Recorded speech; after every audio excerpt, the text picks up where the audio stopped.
코로나 확진으로 지난주에는 우리 전도사님께서 말씀을 전했습니다. 특별한 건 없는데 아직 이 목 상태가 좋지 않습니다. 그러니까 감안하시고 좋은 목소리가 살짝 맛이 갔구나 그렇게 생각하시면 되겠습니다.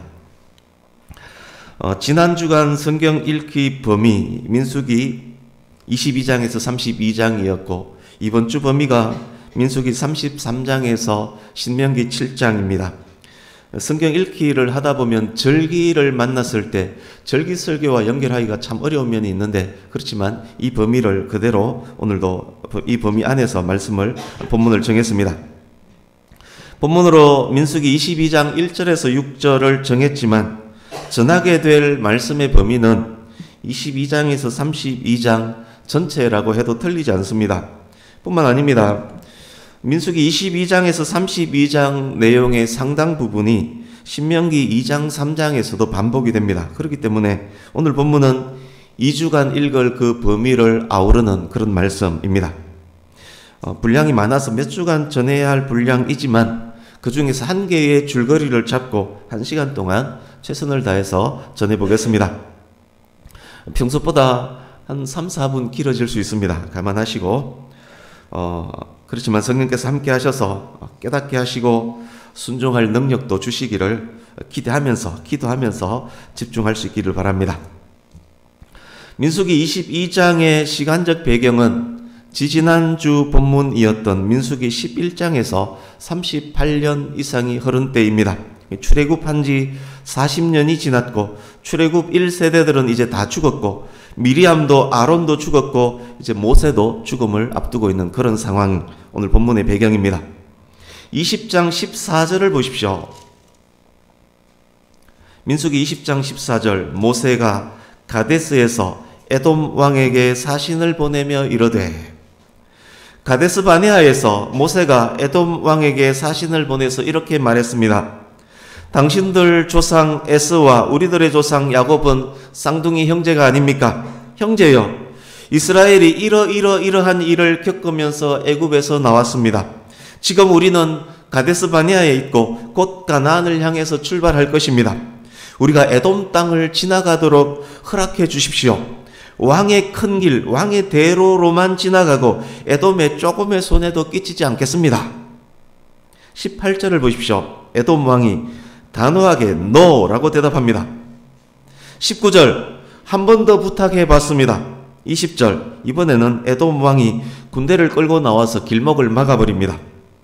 에돔과 전쟁할 수도 있었지만 에돔이 살고 있는 그 땅을 주신 분은 하나님이시고 또 형제의 나라이고 하나님께서 다투지 말라라고도 말씀하셨기 때문에 에돔을 가로질러 가는 길을 포기하고 우회해서 행진합니다. 가나안에 가기 위해서는 모압과 암몬도 가로지를 수 있다면 훨씬 지름길이 될 것입니다. 그러나 모압과 암몬과 전쟁할 수도 있었지만 그러나 그들 두 나라 역시 롯의 후손이고 하나님께서 롯의 후손에게 모압과 암몬 땅을 주셨기 때문에 또 하나님께서 모압과 암몬을 괴롭히지 말라라고 명령도 하셨기 때문에 모압과 암몬 땅을 직접적으로 지나가지도 않습니다. 주보에 있는 이제 지도를 보십시오.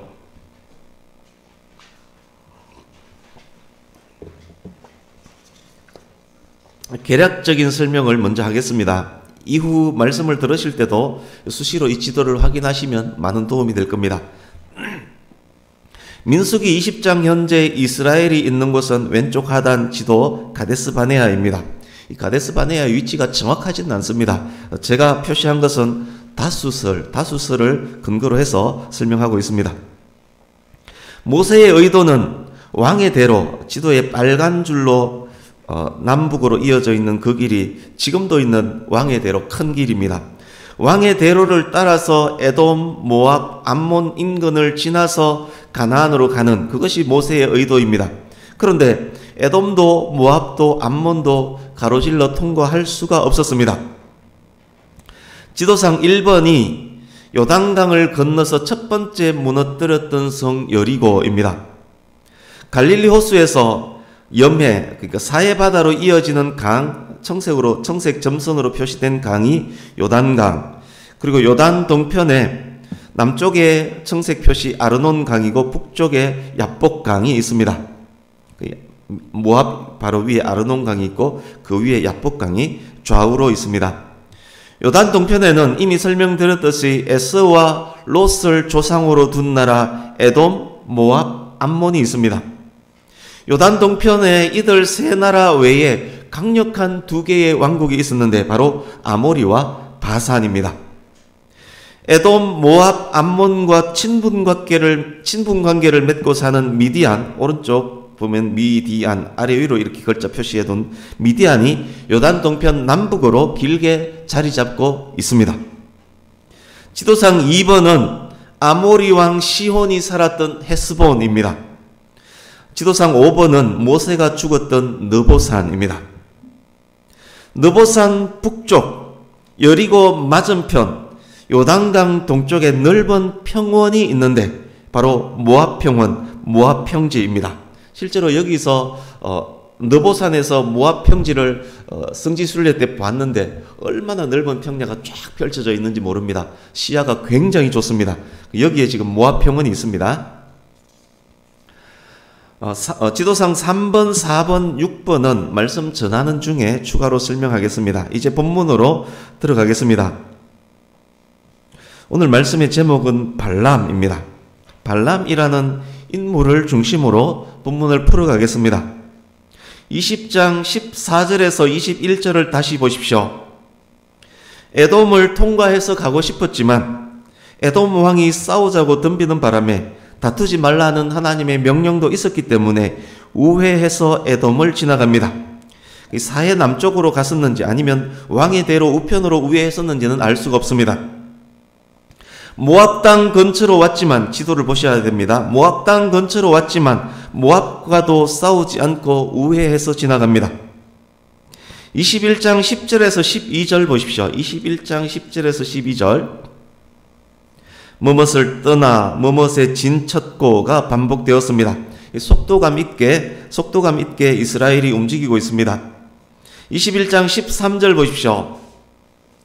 아르논강 건너편에 진을 쳤는데 그곳은 모압과 아모리의 경계가 되는 곳입니다. 이스라엘이 지금 모압과 아모리 사이에 끼어 있는 형국입니다. 전략적으로는 매우 위험한 장소에 진을 치고 있는 것입니다. 이제 21장 21절에서 32절을 보십시오.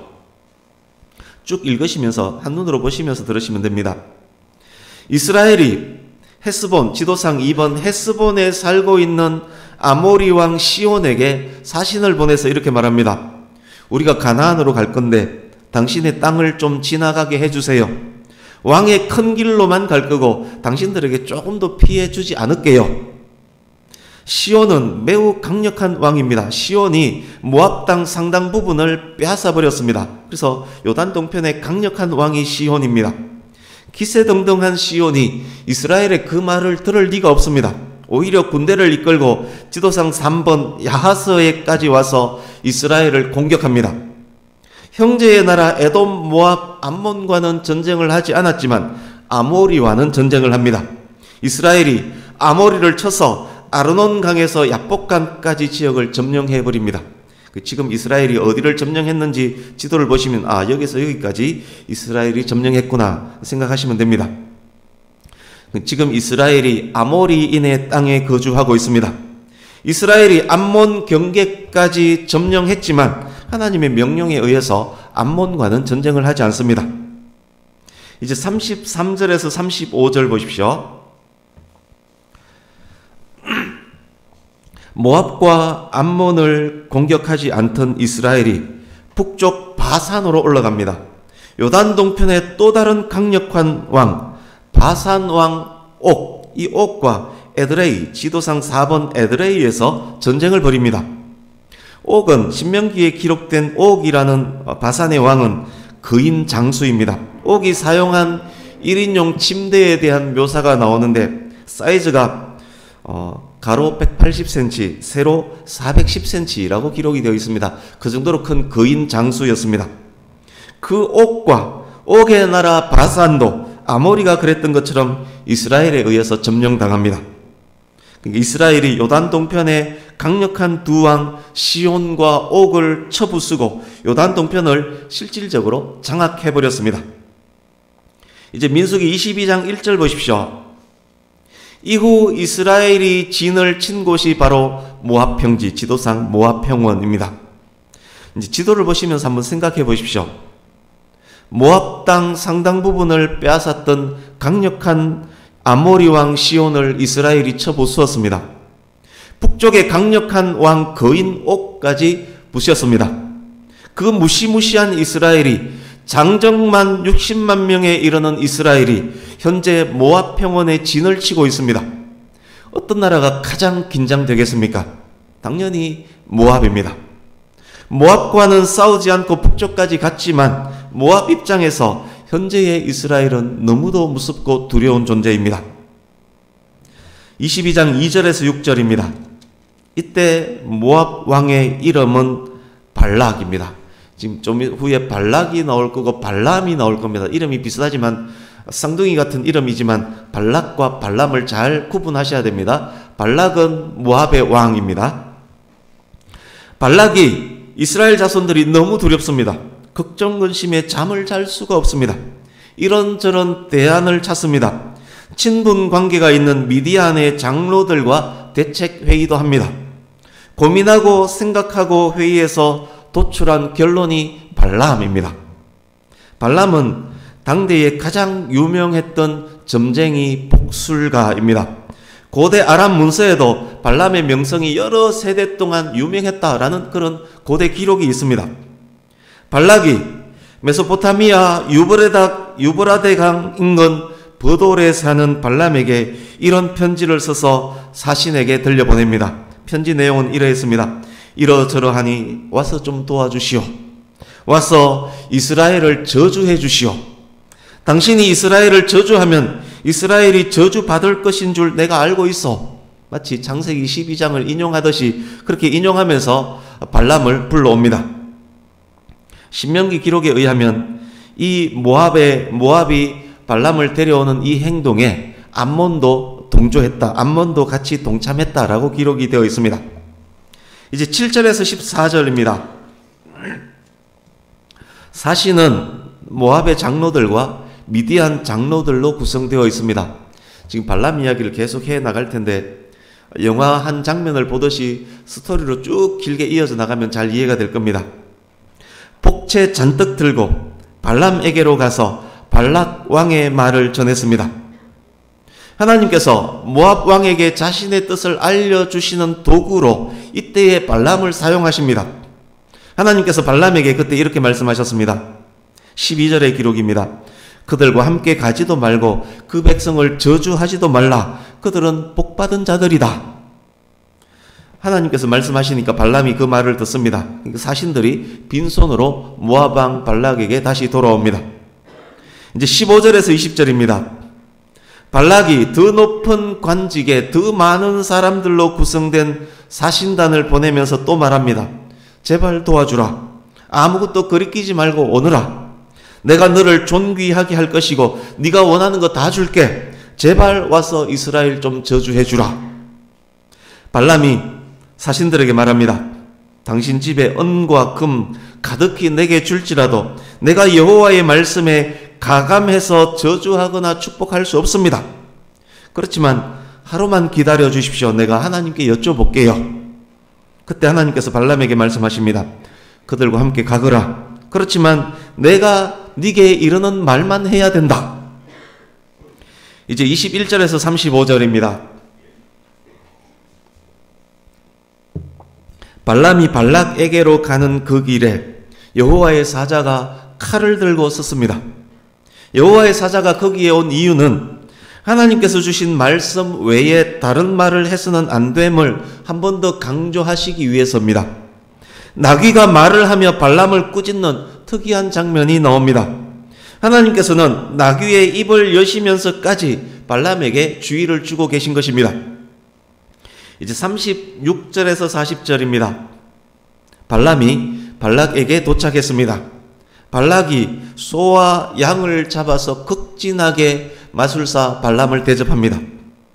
나귀가 말하는 장면에 크게 놀랐던 발람. 하나님께서 강조하신 내용을 미리 발락에게 말합니다. 여기까지 오기는 했지만 내 스스로는 아무것도 말할 수 없습니다. 나는 하나님께서 내 입에 주시는 말씀만 할 뿐입니다. 이제 22장 41절에서 23장 12절 눈으로 보십시오.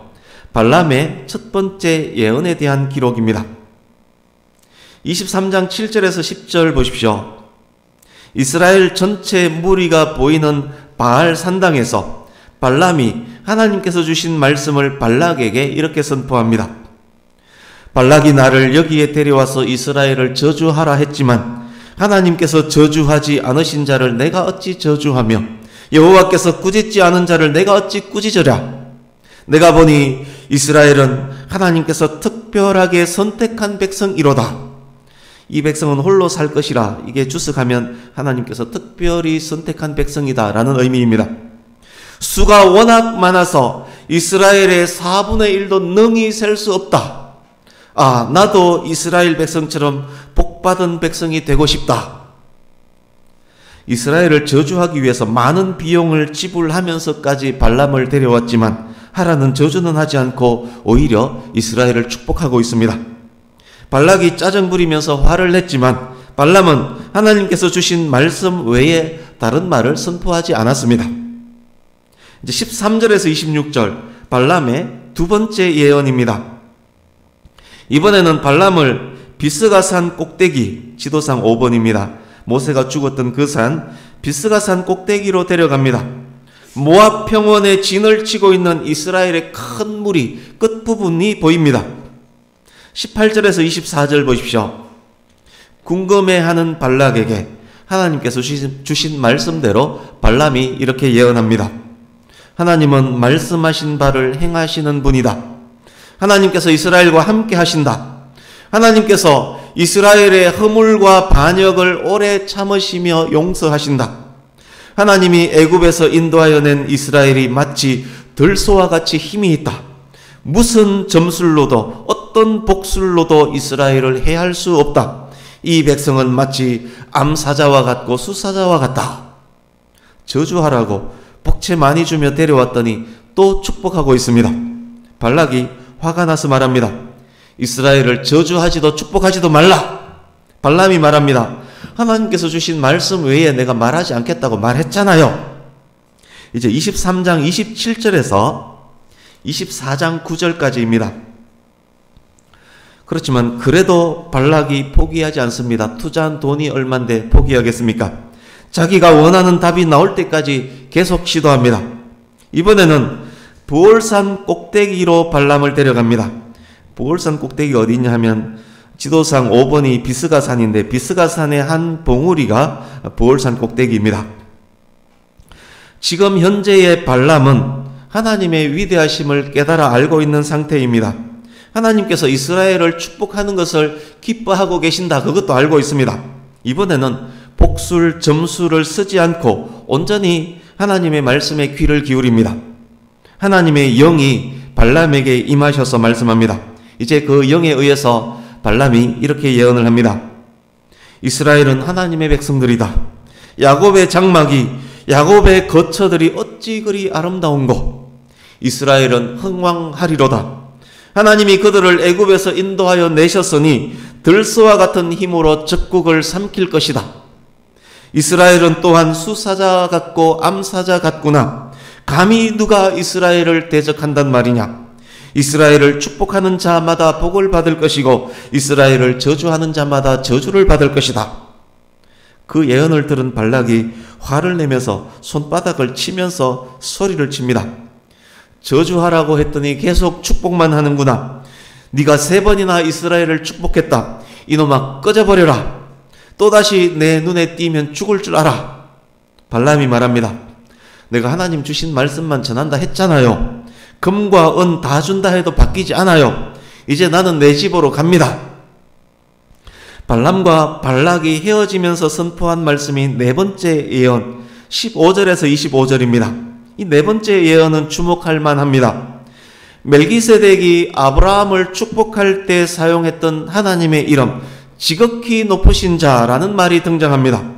멜기세덱은 그리스도의 모형임을 우리가 압니다. 17절 보십시오. 한 별이 야곱에게서 나오며 한 규가 이스라엘에게서 일어나. 이방 선지자, 이방 점술과 발람의 입에서 다윗에 의해서 모압이 정복될 것을 예언합니다. 야곱과 다윗의 후손으로 온 한 별, 예수 그리스도에 대한 내용도 선포되고 있습니다. 뿐만 아닙니다. 아말렉, 겐, 아수르, 에벨 족속들의 미래까지 예언합니다. 25절, 그런 후 발람과 발락은 완전히 헤어집니다. 여러분, 여기까지의 내용에 의할 때 우리가 발람에 대해서 어떻게 평가하는 것이 맞겠습니까?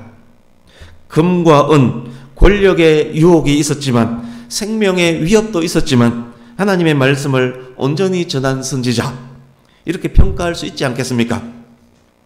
그 질문을 던져놓고 이제 25장으로 가보겠습니다. 25장 1절 보십시오. 이스라엘이 시딤, 모압 평원 인근입니다. 지도에 6번으로 표시되어 있습니다. 이스라엘이 시딤에 머물러 있을 때 일입니다. 이스라엘 백성들이 모압 여자들과 음행하기를 시작합니다. 그냥 음행이 아닙니다. 모압 여자들이 부올산에 있는 바알 신전에서 바알 우상을 섬길 때 그 여인들과 함께 했습니다. 여기 바알 부올이란 단어가 부올에서 섬긴 바알이라는 의미입니다. 그래서 부올산에 있는 바알 신전에서 우상을 섬기는 그 여자들과 음행을 했다는 이야기입니다.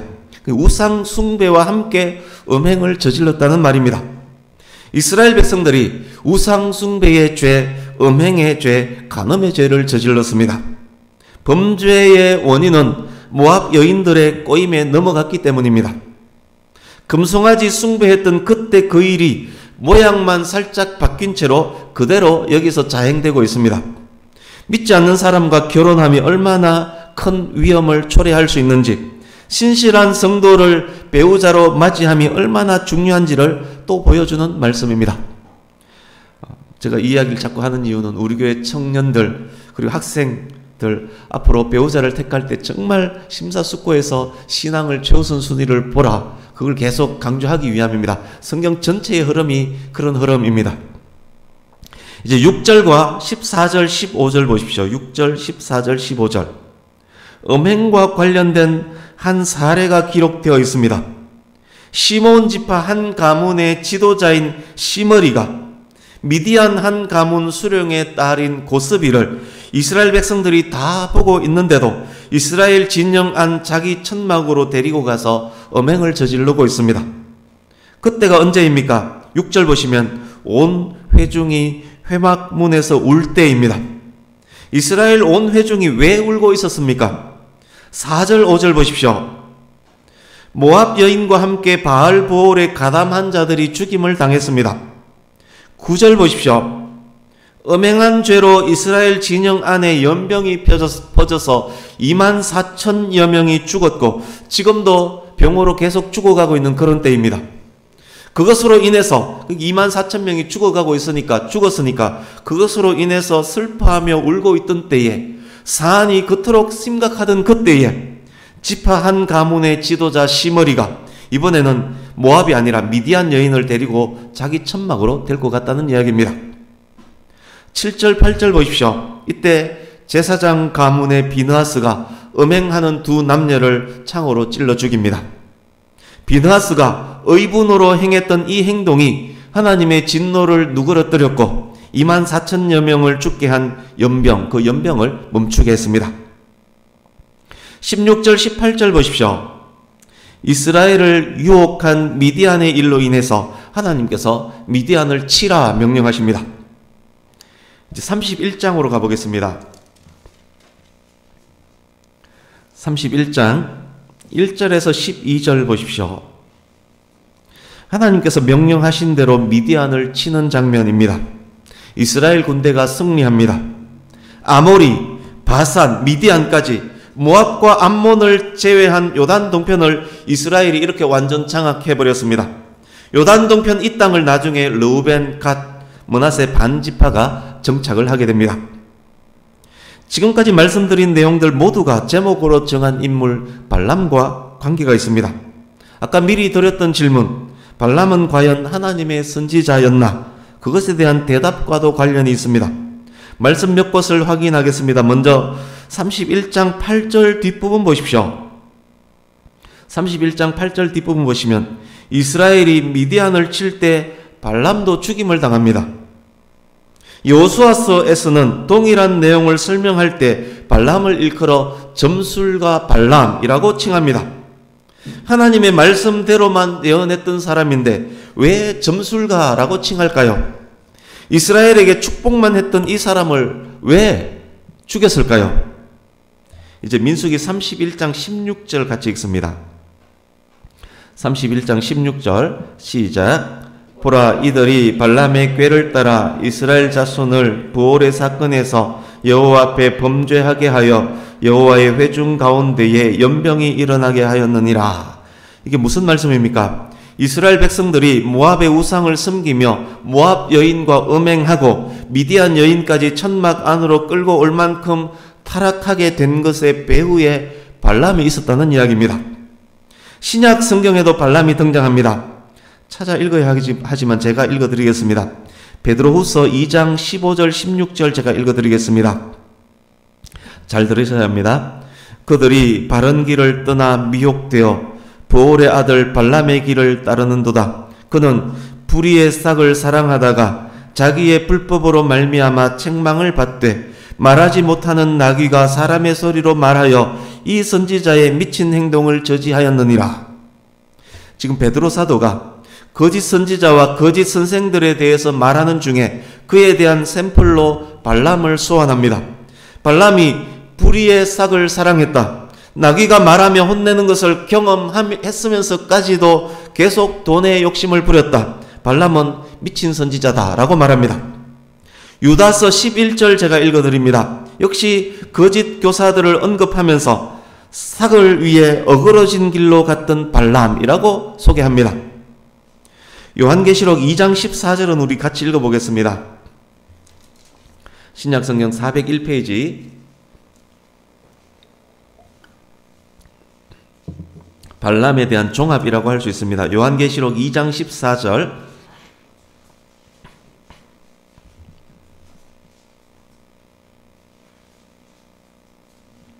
요한계시록 2장 14절 같이 읽습니다. 시작. 그러나 내게 두어 가지 책망할 것이 있나니 거기 내게 발람의 교훈을 지키는 자들이 있도다. 발람이 발락을 가르쳐 이스라엘 자손 앞에 걸림돌을 놓아 우상의 제물을 먹게 하였고 또 행음하게 하였느니라. 아멘. 종합하면 이렇게 됩니다. 발람이 도대체 무슨 짓을 한 것입니까? 발락을 따라 이리저리 옮겨 다니면서 예언할 때는 하나님의 말씀대로만 예언했습니다. 더 높은 벼슬의 사람들이 더 많은 돈을 가져왔을 때도 흔들리지 않았습니다. 발락과 사이가 틀어지면서까지도 하나님의 말씀을 지켰습니다. 그런데 집으로 돌아가서 생각해 보니 발락이 주겠다라고 했었던 그 금과 은이 계속 생각났습니다. 너무도 탐났습니다. 너무도 갖고 싶었습니다. 불의의 싹을 너무도 사랑했습니다. 그래서 다시 모압 왕 발락을 찾아갔습니다. 모압 왕에게 이스라엘을 무너뜨릴 묘수를 전해줍니다.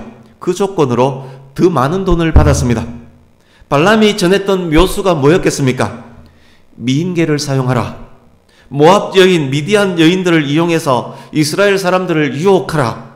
모압 여인, 미디안 여인들을 통해서 이스라엘 사람들이 우상 숭배토록 만들어라. 발락이 발람의 간계를 많은 돈을 주고 채용합니다. 바알 신전의 창기들, 모압의 여인, 미디안 여인들을 동원합니다. 이스라엘을 유혹해서 타락하게 하고 우상 숭배토록 만듭니다. 결국 많은 이스라엘 백성들이 유혹에 넘어갑니다. 그들의 죄로 말미암아 이스라엘 백성 2만 4천여 명이 죽어야 했습니다. 발람의 간계가 대성공을 거둔 것입니다. 그것을 모세가 알았습니다. 하나님의 명령을 따라 미디안을 칠 때 발람이 죽임당한 이유입니다. 당대의 가장 유명한 점술가, 돈을 사랑한 거짓 선지자 발람은 그렇게 죽임을 당했습니다. 이제 몇 가지 정리하면서 말씀을 마무리해 가겠습니다. 모압 왕 발락의 무지함을 우리는 반드시 짚고 넘어가야 할 것입니다. 모압은 소돔 고모라에 있었던 유일한 의인 롯의 후손 아닙니까? 롯은 삼촌 아브라함을 통해서 그리고 그의 경험을 통해서 하나님이 어떤 분인지를 알았던 사람입니다. 그런데 그의 후손들을 보십시오. 모압 왕 발락을 보십시오. 나라의 흥망성쇠를 복술과 점술에 의지하려고 하고 있습니다. 복술과 점술로 하나님의 백성 이스라엘을 저주하려 합니다. 그 일을 위해서 자기의 권력과 금과 은을 사용하고 있습니다. 점술, 복술, 주술의 나라의 운명을 맡기면 그 나라가 잘 될 수가 없습니다. 이 장면을 통해서 오늘날 한국의 상황을 긴밀히 살펴보고 성도인 우리는 분별해야 할 것입니다. 정략적, 정파 이것을 이야기하는 것이 아닙니다. 성도는 반드시 분별을 해야 할 것입니다.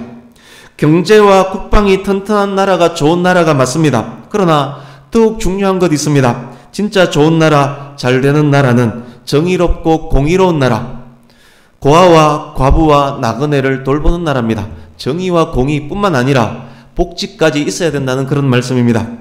좋은 지도자는 하나님을 두려워하고 백성들을 아끼고 사랑하는 지도자입니다. 역사를 주관하시는 하나님 앞에서 겸손한 지도자입니다.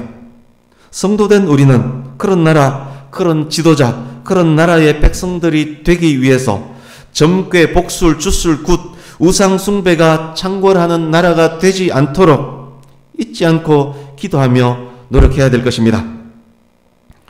점술가, 복술가가 행하는 그 저주에 대해서도 짚고 넘어가야 할 것 있습니다. 만약 발람처럼 유명한 점술가, 복술가가 우리 주변에 살고 있다라고 가정을 하겠습니다. 성도인 저와 여러분을 향해서 그 유명한 점술가, 복술가가 저와 여러분에게 저주를 퍼붓는다면 우리는 그때 어떻게 받아들여야 할까요? 용한 점쟁이, 용한 무당, 용한 도사가 한 저주로 인해서 두려워해야 할까요? 발람이 전한 하나님의 말씀을 통해서 그 답을 확인할 수 있습니다. 민수기 23장 8절 같이 읽어보겠습니다. 앞부분 민수기 23장 8절 앞부분 같이 읽습니다. 시작. 하나님이 저주하지 않으신 자를 내가 어찌 저주하며 여호와께서 꾸짖지 않으신 자를 내가 어찌 꾸짖으랴. 아멘. 이제 19절 앞부분 같이 읽습니다.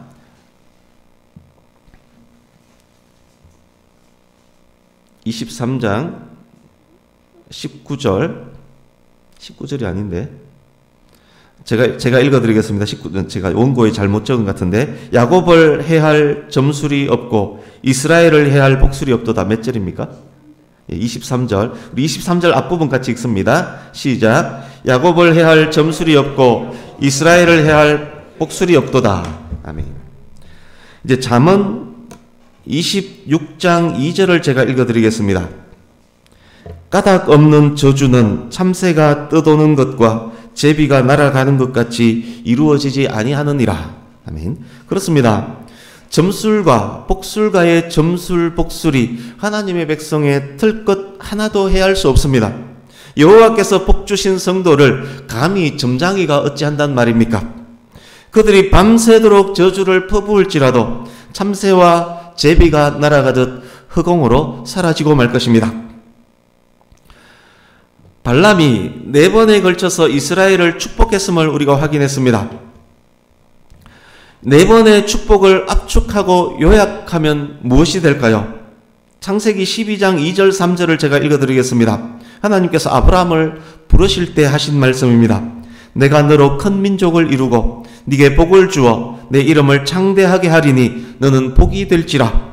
너를 축복하는 자에게 내가 복을 내리고 너를 저주하는 자에게는 내가 저주하리니 땅의 모든 족속이 너로 말미암아 복을 얻을 것이라. 발람의 예언 모두는 창세기 12장 2절 3절 말씀의 주제와 그대로 연결이 됩니다. 이스라엘이 땅을 얻고 큰 민족이 되고 복이 되고 이름이 창대해지고 이스라엘을 축복하는 자 복받고 저주하는 자 저주받을 것이고 이스라엘을 통해서 천하 만민이 복을 얻을 것이고 이스라엘을 통해서 만민에게 복을 줄 그리스도가 탄생할 것이다. 발람이 그것을 알았습니다. 이것이 하나님의 약속이고 하나님의 약속은 변개치 않을 것임을 알았습니다. 그러기에 발람 자신이 이스라엘을 아무리 저주한다 할지라도 하나님께서 복 주신 이스라엘에 그 어떤 해도 끼칠 수 없음을 알았습니다. 그래서 저주하지 않고 하나님의 말씀대로 하나님의 뜻대로 복을 선포한 것입니다. 우리 말씀 두 곳 같이 읽어보겠습니다. 주보 보십시오. 사무엘상 15장 29절 그리고 이사야서 40장 8절 이어서 같이 읽습니다.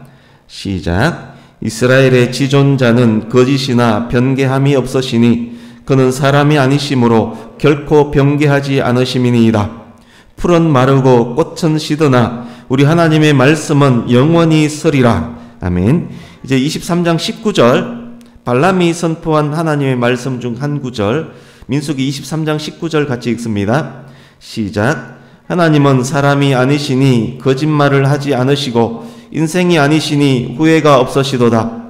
어찌 그 말씀하신 바를 행하지 않으시며 하신 말씀을 실행하지 않으시랴. 아멘.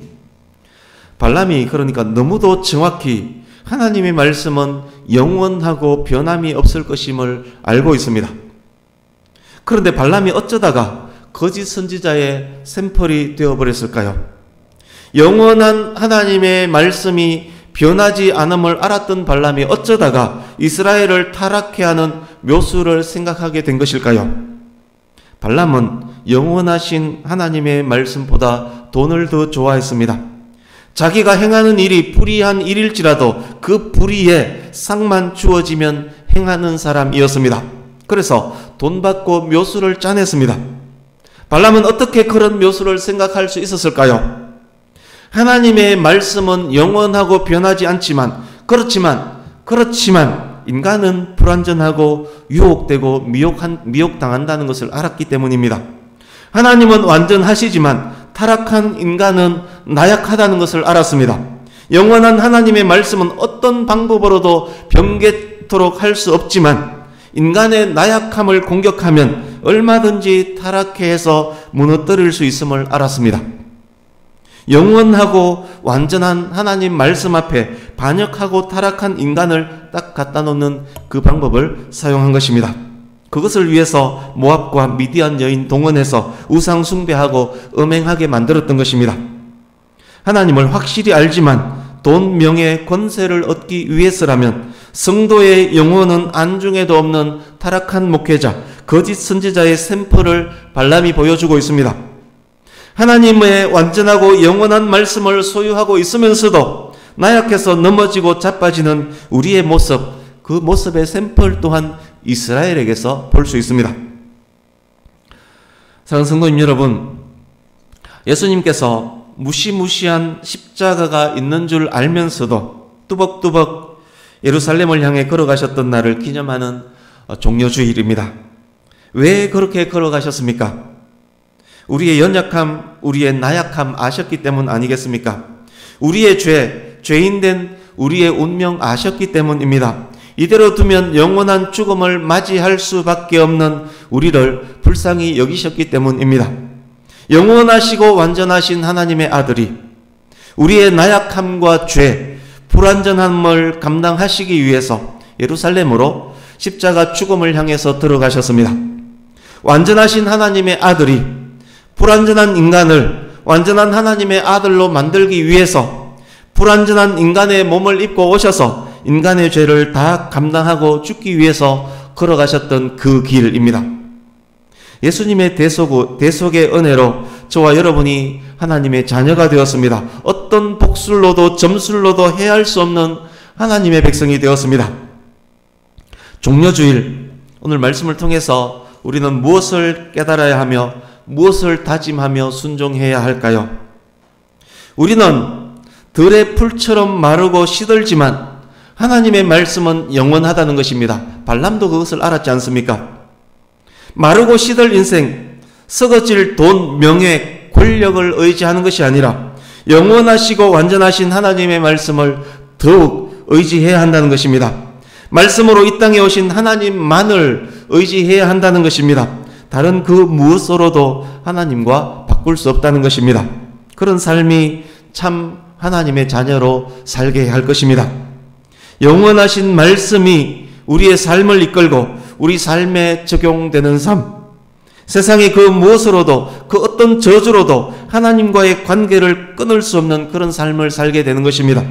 사망이나 생명이나 천사들이나 권세자들이나 현재일이나 장래일이나 능력이나 높음이나 깊음이나 다른 어떤 피조물일지라도 우리 주 그리스도 예수 안에 있는 하나님의 사랑에서 끊을 수 없는 성도의 삶, 모든 것이 합력해서 선을 이루는 삶을 우리가 이 땅에서 살아가게 될 것입니다.